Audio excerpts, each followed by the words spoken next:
Depuis le début de l'année, 28 cas de rougeole ont été constatés en PACA, une dizaine de malades hospitalisés. Car il faut le dire, la rougeole est loin d'être une maladie bénigne. Alors les complications de la rougeole, d'abord c'est des complications infectieuses, infections pulmonaires, des otites, mais parfois des infections beaucoup plus graves, c'est l'encéphalite.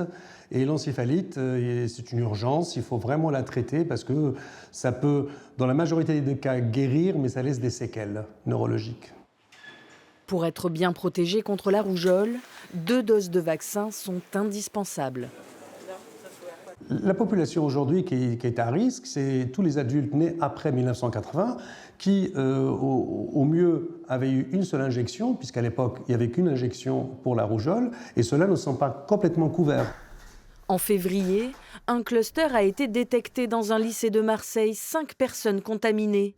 La rougeole est 10 fois plus contagieuse que la grippe. C'est pourquoi l'Agence régionale de santé redouble de vigilance. On a vraiment un phénomène qui est en augmentation, qui nécessite pour nous d'identifier chaque cas, c'est extrêmement important, de les tracer, d'assurer ce qu'on appelle le contact tracing, c'est-à-dire d'assurer que les mesures soient mises en œuvre pour éviter la propagation du virus.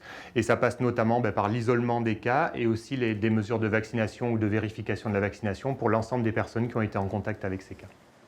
En Europe, 127 000 personnes ont été contaminées en 2024. C'est le double de l'année précédente.